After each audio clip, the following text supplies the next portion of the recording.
What if the person he married wasn't just hiding secrets, but had been chosen for a darker purpose written in blood before you ever met? This is Hellen's story. Jimmy and Hellen had been married for 8 years. They lived in Nairobi with their 2 sons, Ethan and Liam.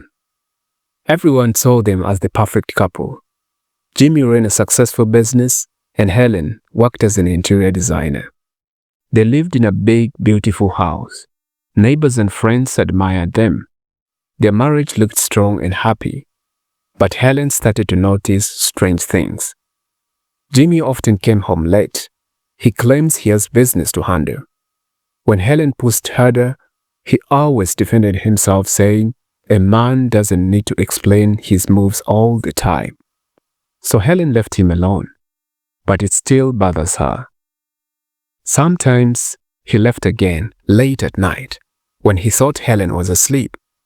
He always carried a small black box and hid it inside a wardrobe. One night, she followed him. She stayed far behind so he couldn't see her. He stopped at a dark compound with a tall black gate. On the gate, there was a strange symbol. It looked like an upside-down cross inside a triangle. She didn't go inside. She was too afraid. But the next day, as Jimmy was having his breakfast, she switched the keys with duplicate ones. When he left, she hurried to open the black box. Inside, she saw papers and symbols that looked like the one on the gate when she followed him. Jimmy was hiding something. Hellen found a letter inside the box. It was written before they even got married. The words shocked her. "She's the perfect cover. Marry her. Her bloodline is strong. Keep her loyal. Keep her close." She couldn't believe it. Jimmy didn't marry her out of love. He had a hidden agenda. Her grandfather, Chief Barasa, was once a famous village chief. People said he was powerful and mysterious. Now she started to understand why Jimmy had been interested in her. She told their housemaid, Miracle. Miracle had worked for them for years, and she was like family now. Miracle was scared and said, "Madam, this symbol is for ritualists. They are dangerous. My cousin was taken by people like this. He never came back." Hellen looked at her with fear in her eyes. "You think Jimmy's one of them?" "I'm sure, and if he finds out that we know, he will kill us. These people don't forgive." Hellen nodded. "Then we must stop him." Hellen and Miracle searched through the black box. They found letters, photos, and a book that looked like a calendar. Some dates had names written beside them. One name was Ethan, her son. She felt sick. Was he planning to use their son in a ritual? They rushed to the police with Miracle and saw the documents on the calendar. But the police didn't help. "We need real proof," the officer said. "We can't arrest anybody based on this." Hellen shouted, "This is proof. My son's life is in danger." But they were told to leave, in return when they had gathered enough evidence. Hellen and Miracle put a tracker on Jimmy's car. A few nights later, he left the house again, and they followed him. He went to the same compound with a black gate. Hellen took pictures, then quickly sneaked in while Miracle waited in the car.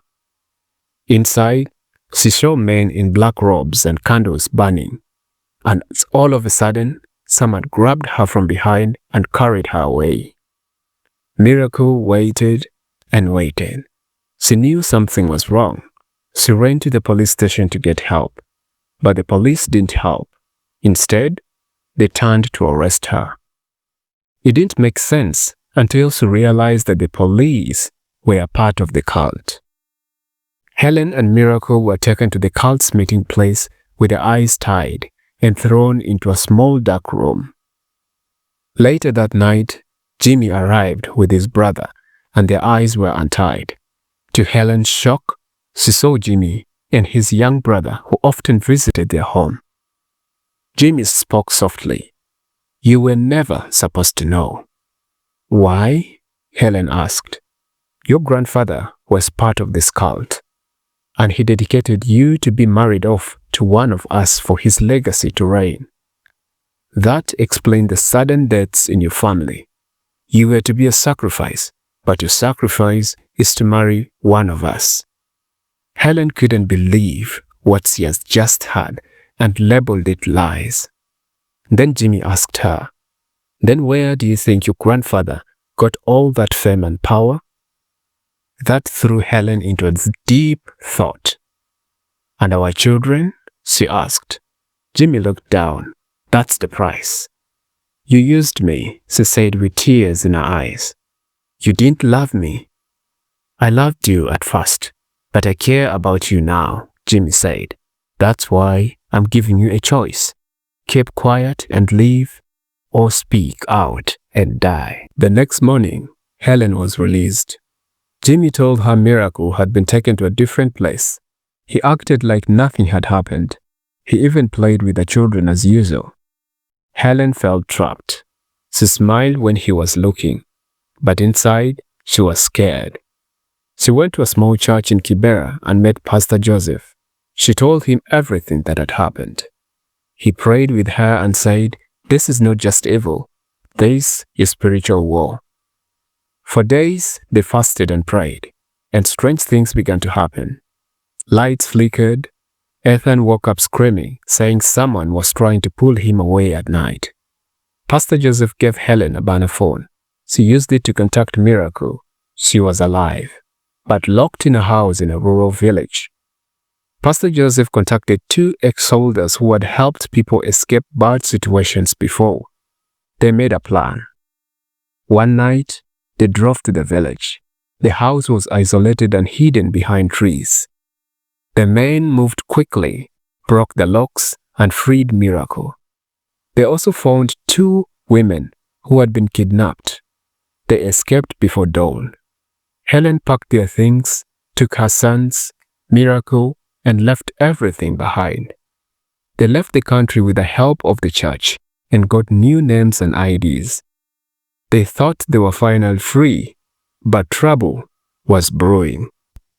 Months passed. Hellen lived quietly. She homeschooled Ethan and Liam. Miracle stayed with them. They prayed every day. One morning, a small package arrived. There was no name on it, but with a seal and the cult logo. Inside was a photo of Jimmy. He was tied to a chair. He looked dead, and there was a note. "He betrayed us, and you are next." Hellen stared at it for a long time, and she burnt it. But soon, they came for her. Hellen knew the cult would never stop, but Hellen couldn't sleep in the night. She always felt like someone was watching. Liam sometimes cried at night, saying he saw shadows in the hallway. Miracle tried to stay strong, but she jumped at every sound. One evening, Ethan found a symbol carved under their front door, the same upside-down cross in a triangle. "They've found us," Hellen whispered. She grabbed her phone and called Pastor Joseph. He told her there was one more place she could go, a hidden Christian safe house in the mountains, protected by sacred men of God who had once escaped the cult too. It was hard to reach, but it was safe. They left that night. The journey was long. They used fake routes, switched cars 3 times. They arrived just before dawn. The house was made of stone and wood, guarded by praying men and women. Life there was strict. No phones, no internet, only prayer, work, and survival. But the cult still didn't stop. One night, the guards found a dead crow on the doorstep. Its wings were tied with black thread. It was a warning from the cults. Pastor Joseph arrived 2 days later. "They knew you were here," he said, "and they will not stop until we stop them." So that night, Hellen had a dream. Her grandfather stood at the edge of a river, calling her name. Behind him, Jimmy stood in chains. "You must break the bloodline," her grandfather said, "or they will all follow." She woke up sweating from the dream. The next day, she told Pastor Joseph everything about the dream, and also everything about her grandfather, about the legacy, about Jimmy's last words. Pastor Joseph organized a prayer with a team of intercessors to break the covenant. They prepared for days, fasting and praying around the fire in the night. Suddenly, a strong wind blew. The fire turned blue. Shadows danced in the tree, and a voice screamed from the darkness, "She's ours." But Hellen stood firm.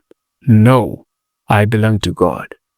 The wind stopped, the fire went out, and the silence fell. It was done. The next morning, they found a body on the path leading to the mountain. It was the hunter, dead, eyes wide open, mouth frozen in a screen. After that night, the nightmares stopped. The symbols vanished. Ethan and Liam slept peacefully again. Months passed. Hellen, Miracle, and the boys slowly healed. They planted vegetables and built new rooms, taught others who had come to the safe house, and days later, Hellen found an old picture of her family. She smiled. The curse was broken. She was now free, and she would make sure her sons never walked the path of darkness.